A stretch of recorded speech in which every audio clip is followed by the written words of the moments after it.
Olá, boa noite a todos. Sejam bem-vindos ao grupo de estudos Anjos de Luz. Hoje falaremos sobre a mediunidade e o autoconhecimento. E antes de iniciarmos a nossa aula, gostaria de convidar você a fazer comigo o mantra do perdão, amor e gratidão do grupo Anjos de Luz.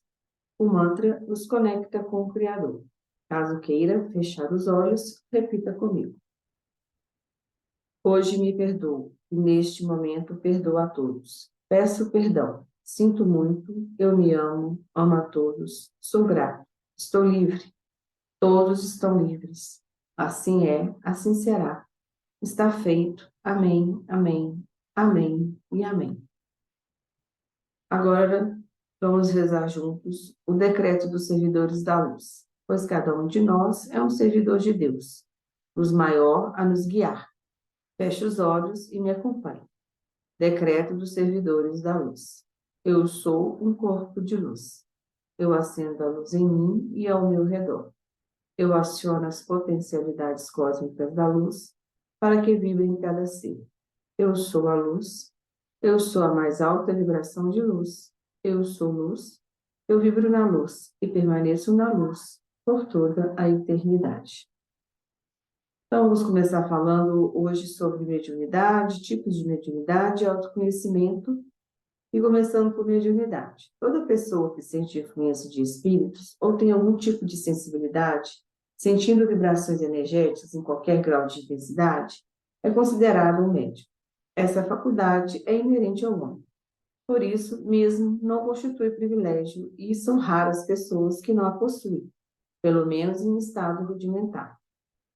Posso dizer que todos são mais ou menos médiums.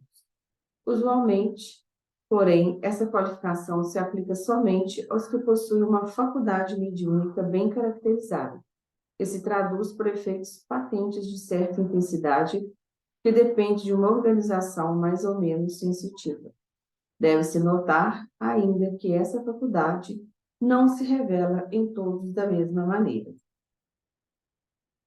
Existem médiuns desenvolvidos, médium evoluído e médium com vários dons. Os principais tipos de mediunidade. Tem os médiuns que têm a mediunidade de efeito físico, de efeitos intelectuais, de efeitos sensitivos e vários outros que nós vamos abordar aqui nessa aula. Médiuns de efeitos físicos. Os que têm o poder de provocar os efeitos materiais ou as manifestações ostensivas. Os médiuns de efeitos intelectuais, os que são mais especialmente aptos a receber e a transmitir as comunicações inteligentes. Os médiuns sensitivos, pessoas suscetíveis de sentir a presença dos espíritos por uma sensação geral, local, vaga ou material. Na maioria, distingue-se os médiuns de incorporação. Essa forma de mediunidade se caracteriza pela transmissão oral ou escrita da comunicação do espírito e pode ser parcial ou total, bem como consciente, semiconsciente ou inconsciente, sendo que, em todas as formas, permite o contato direto e pessoal com os espíritos. Os médiuns de incorporação são muito comuns. Os médiuns de translações e suspensões são os que produzem a translação de objetos através do espaço ou a sua suspensão, sem qualquer apoio. Médiuns de efeitos musicais provocam a execução de músicas em certos instrumentos sem contato. São muito raros. Os médiuns de aportes, os que podem servir aos espíritos para o transporte de objetos materiais. Variedade dos médiuns motores e de translação são excepcionais. Os médiuns de aparições são os que provocam a aparição fluídica ou tangível, visível para os assistentes, são muito raros. Os médiuns noturnos, os que só obtêm certos efeitos físicos na obscuridade. Os médiuns pneumatógrafos são os que obtêm a escrita direta, fenômeno muito raro e, sobretudo, muito fácil de imitar pela charlatanice. Médiuns de cura, esse gênero de mediunidade consiste principalmente no dom que possuem certas pessoas de curar pelo simples toque mediante a imposição de mãos, pela prece, pelo olhar, mesmo por um gesto, sem o concurso de qualquer medicação. Médiuns inspirados, estes médiuns são aqueles nos quais os sinais exteriores da mediunidade são menos aparentes. A ação dos espíritos é aqui toda intelectual e toda moral, e se revela nas menores circunstâncias da vida, como nas maiores concepções. Trata-se, como se vê, de uma variedade da mediunidade intuitiva, com a diferença de que a intervenção de uma força oculta é, no caso da inspiração, menos sensível, porque é ainda mais difícil de distinguir, no inspirado, o pensamento próprio daquele que é sugerido. Os médiuns de pressentimentos, os que têm certas circunstâncias, têm uma vaga intuição de ocorrências vulgares do futuro. Os proféticos são médiuns inspirados ou de pressentimentos que recebem com a permissão de Deus e com maior precisão que os médiuns de pressentimentos, a revelação de ocorrências futuras de interesse geral que estão encarregados de transmitir aos outros para fins instrutivos. Os médiuns sonâmbulos, os que em estado de sonambulismo são assistidos por espíritos. Os médiuns estáticos, que em estado de êxtase recebem revelação dos espíritos. E eles podem ser joguetes da própria imaginação e de espíritos enganadores que se aproveitam da sua exaltação. São muito raros os que merecem ter a confiança. Médios pintores ou desenhistas, os que pintam ou desenham sob influência dos espíritos. Médios musicais, os que executam, compõem ou escrevem música sob influência dos espíritos. Os médiuns escreventes, os que têm a faculdade de escrever por si mesmos, sob influência dos espíritos. Os médiuns escreventes mecânicos são os que escrevem recebendo um impulso involuntário na mão, sem ter nenhuma consciência do que escrevem. São raros. Os médiuns semimecânicos são os que escrevem por impulso involuntário na mão e têm consciência imediata das palavras e das frases que vai escrevendo. São os mais comuns. Os intuitivos, os que recebem a comunicação dos espíritos mentalmente. Diferem dos médicos inspirados porque, na inspiração, não há necessidade de escrever, enquanto o médium intuitivo registra por escrito o pensamento que lhe é sugerido rapidamente sobre determinado assunto que lhe foi proposto. São muito comuns, mas estão muito sujeitos a errar, porque enfrentam dificuldade de discernir entre as mensagens que provêm dos espíritos e as ideias emanadas da própria mente. Os médiuns polígrafos são os que mudam de caligrafia segundo o espírito que se comunica, ou têm a aptidão de reproduzir a letra que o espírito comunicante tinha na vida. O primeiro caso é comum, o segundo, o da identidade da letra, é mais raro. Os médiuns poliglotas, os que têm a faculdade de falar ou escrever em línguas que não conhecem, são raros. Os médiuns analfabetos, os que só escrevem como médiuns, não sabendo ler nem escrever, no seu estado habitual, mais raro que os anteriores. Os médiuns novatos, os que têm suas faculdades completamente desenvolvidas, nem possuem a experiência necessária. Os médiuns improdutivos são os que recebem sinais sem importância, monossílabos, traços ou letras espaçadas. E os médiuns desenvolvidos ou formados são os que têm as suas faculdades mediúnicas completamente desenvolvidas, transmitindo as comunicações com facilidade e presteza, sem vacilações. Compreende-se que esse resultado só pode ser obtido pelo hábito, enquanto entre os médiuns novatos as comunicações são lentas e difíceis. Os médiuns lacônicos são os que recebem as comunicações mais breves e sem desenvolvimento. E os médiuns explícitos, os que recebem comunicações amplas e extensas, como as que se pode esperar de um escritor consumado. Essa aptidão resulta da expansão e da facilidade de combinação dos fluidos. Os espíritos os procuram tratar de assuntos que comportam grandes desenvolvimentos.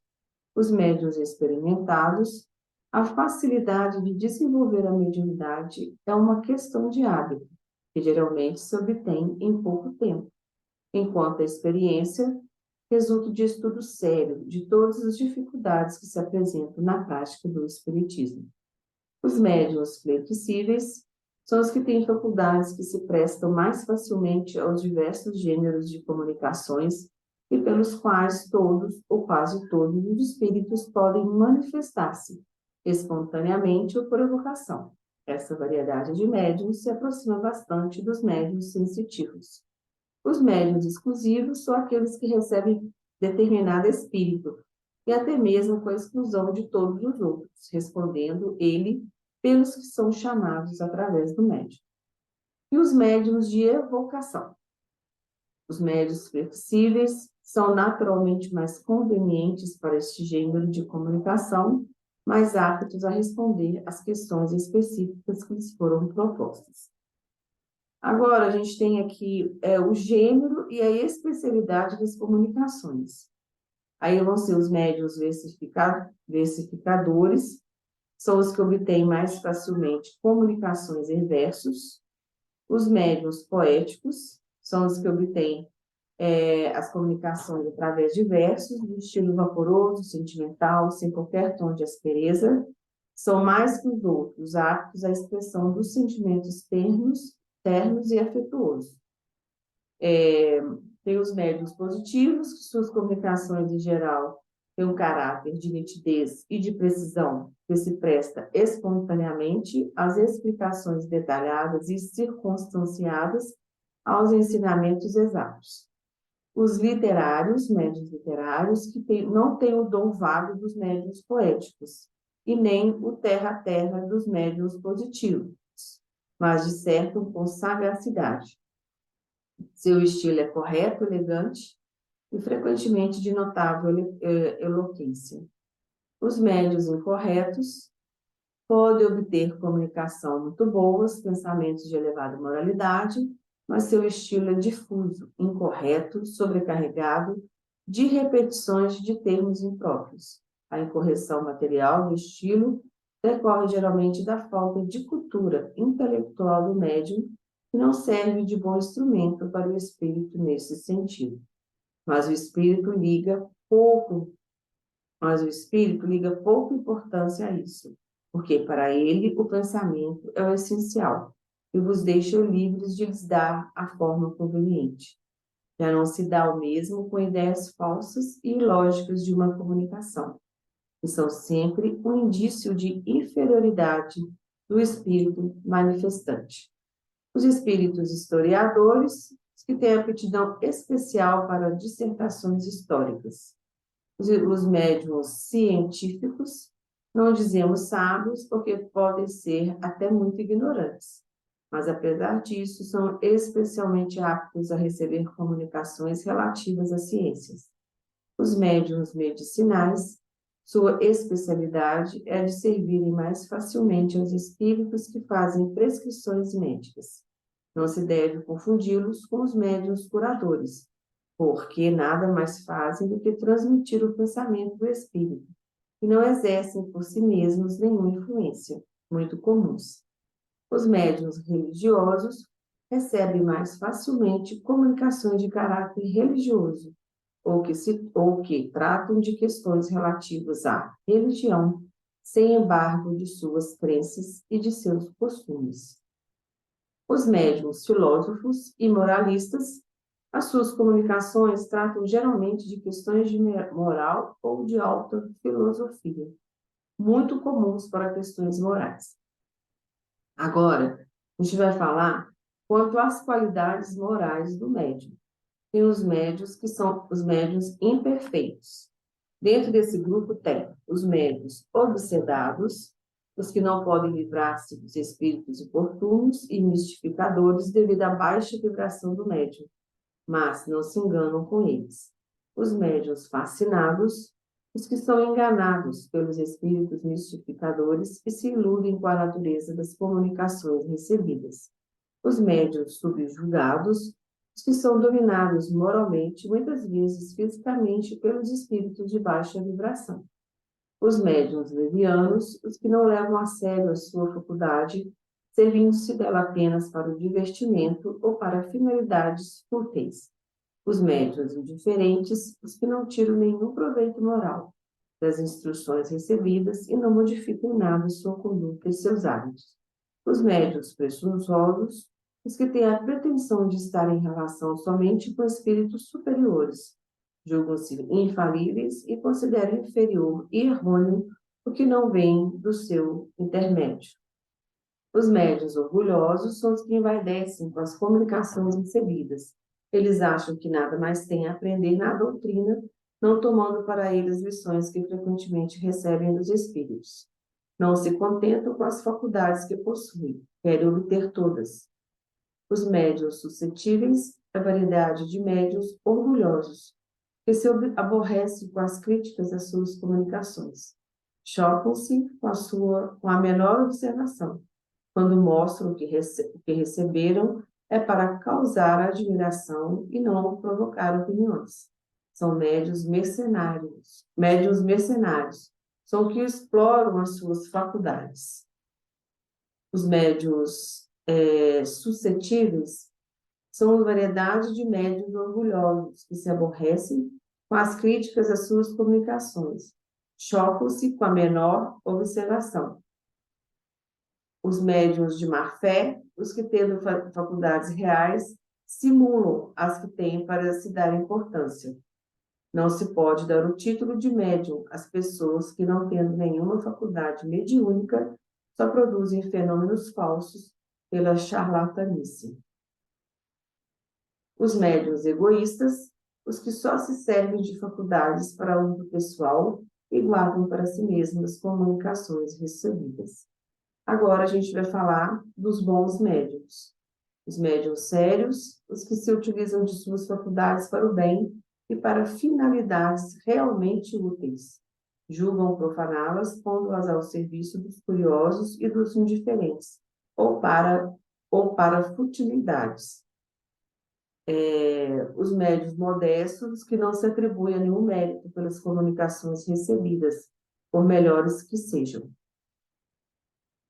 Os médiuns devotados, os que compreendem que o verdadeiro médium tem uma missão a cumprir e deve, quando necessário, sacrificar os seus gostos, seus hábitos, os seus prazeres, o seu tempo e até mesmo os seus interesses materiais em favor dos outros.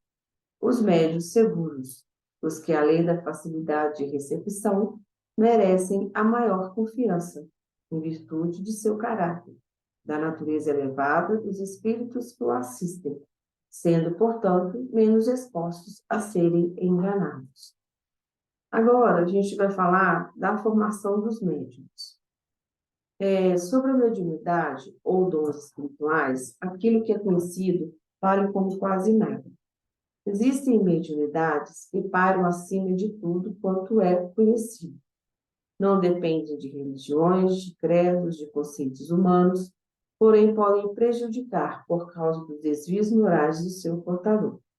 Orgulhos, vaidades, ciúmes, invejas, exageradas valorizações, tais são alguns dos males que atacam os médiuns.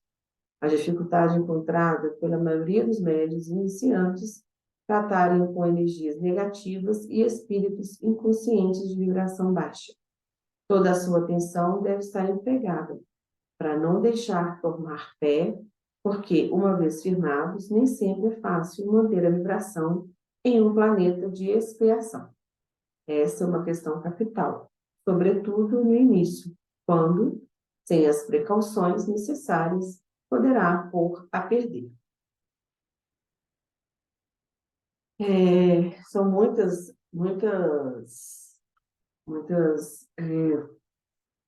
variedades, muitas formas, né, de mediunidade, de médiuns, os médiuns que têm um poder moral, uma capacidade de ter uma moral mais elevada, os que têm uma moral mais baixa. Então, assim, é um estudo que a gente está passando hoje, é um estudo muito profundo, e ele é muito grande, que tem muita informação e todas elas são muito relevantes. Agora a gente vai falar sobre a responsabilidade dos médiums.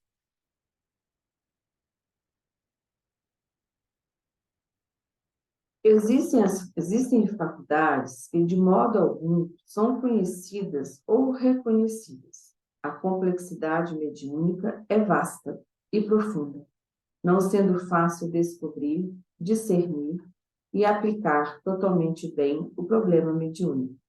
É necessário o máximo de cuidado para haver o mínimo de erros. Nenhum médium é acima de mistificações ou enganos involuntários de ordem interpretativa, havendo necessidade de muita moral e de bons conhecimentos para produzir o melhor possível. Como nenhum espírito encarnado ou desencarnado é maior do que a lei moral e o Cristo divino, não será difícil aos médiuns saber como agir para realizar o melhor possível. Maravilhosa é a tarefa e glorioso o resultado para quem agir certo. Um exemplo, né, de médium exemplar,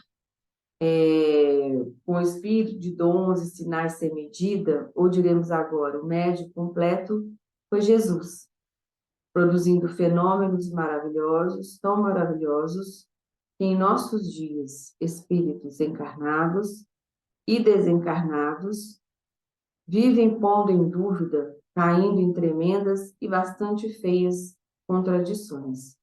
Além do mais, como em outros tempos, durante a missão de outros grandes reveladores, uma verdadeira coroa mediúnica tinha função ao redor de Jesus, na pessoa de muitos discípulos e de pessoas que de nada disso tinham ciência, porém, o funcionamento funcionava muito bem. Agora, a gente vai falar como que a moral do médium, ela é uma influência muito grande sobre ele, né? Moral, e aí a gente vai falar que a influência moral do médium, ela pode até se dividir em moral, amor e revelação. A influência moral do médium se faz realmente sentir quando este substitui, pelas suas ideias pessoais, àquelas que os espíritos se esforçam por lhe sugerir.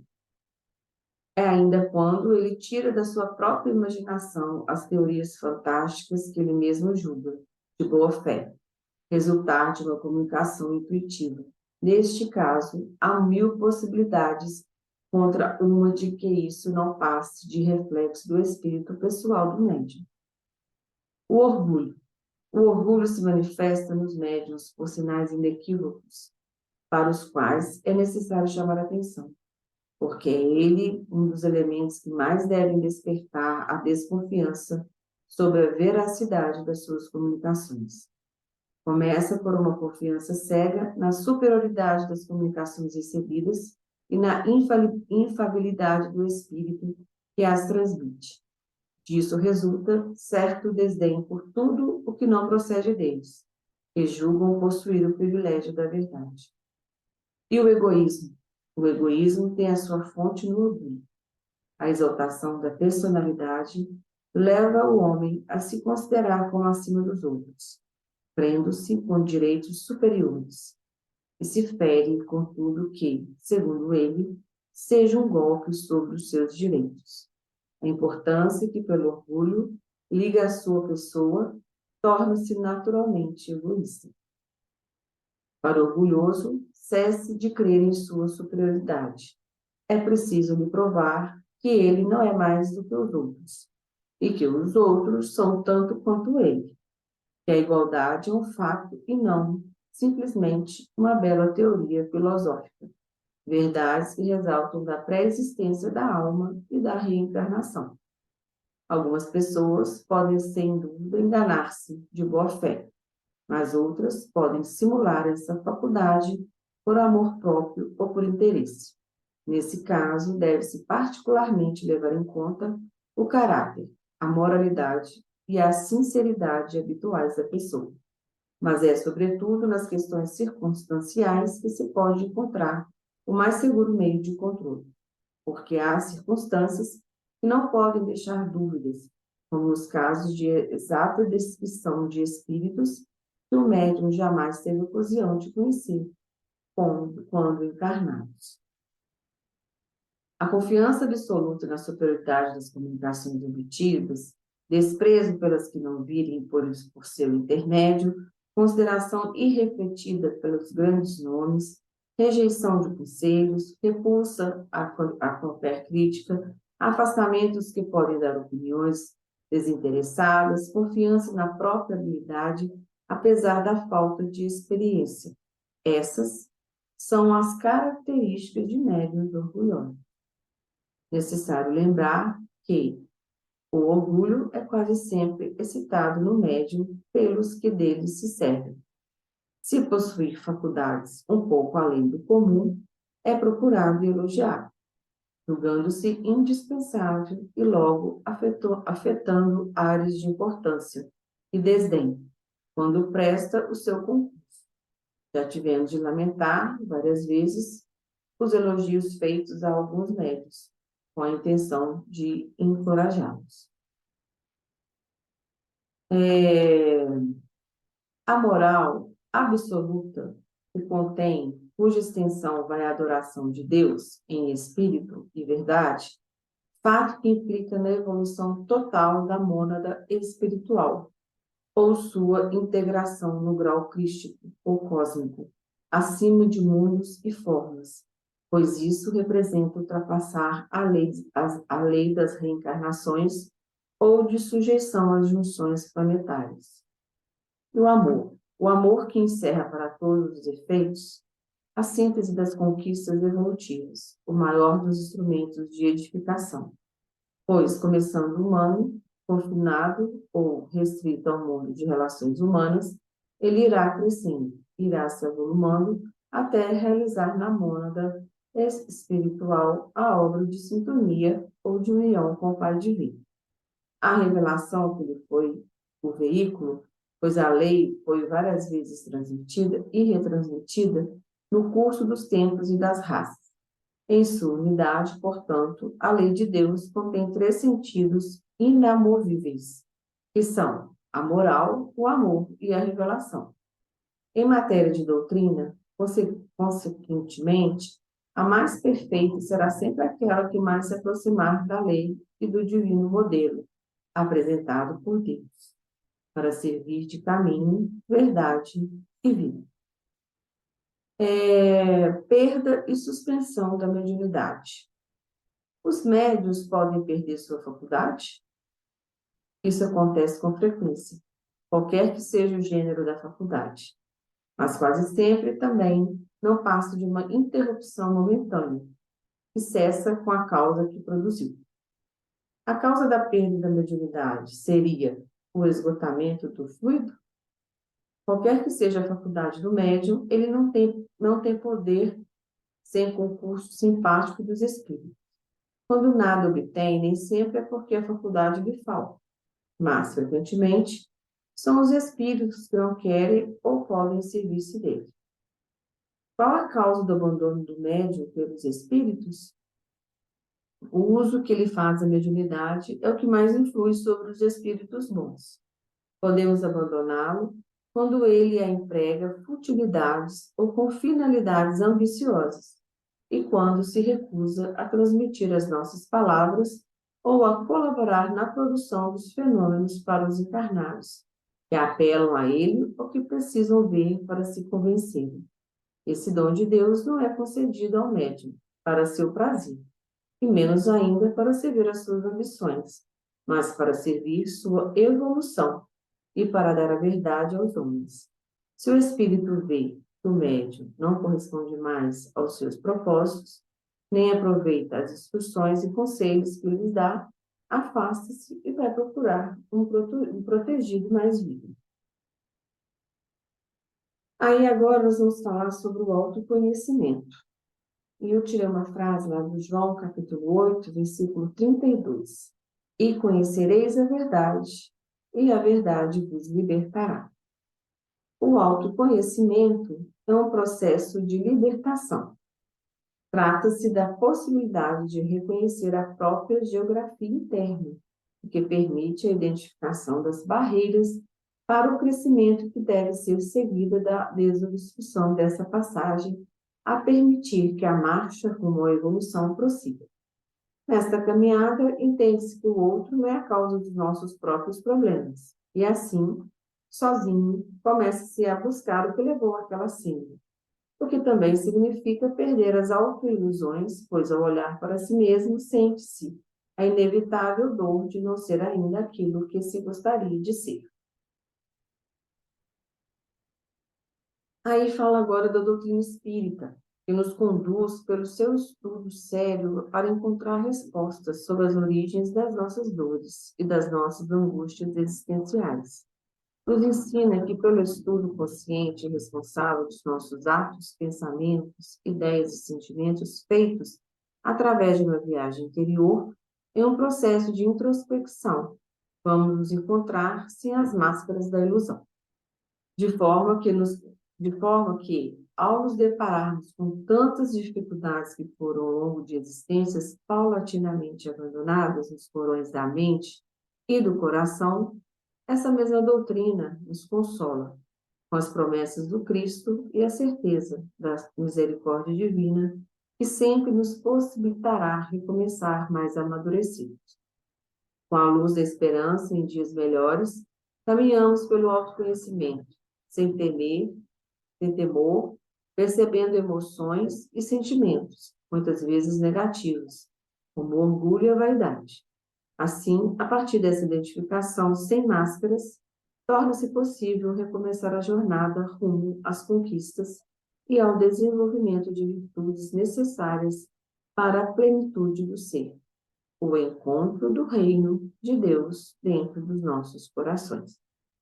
Portanto, o autoconhecimento é a chave que nos libera de nossos enigmas e nos convida a encontrar a luz e as soluções, não mais fora, mas dentro de nossas mentes e corações.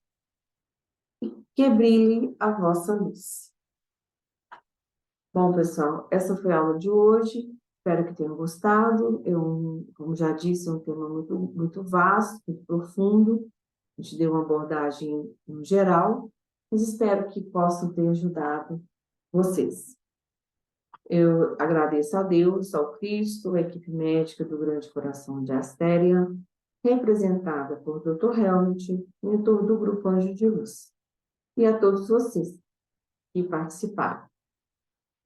Sintam-se abraçados e até o próximo mês. Orai e vigiai sempre, luz, paz e bem.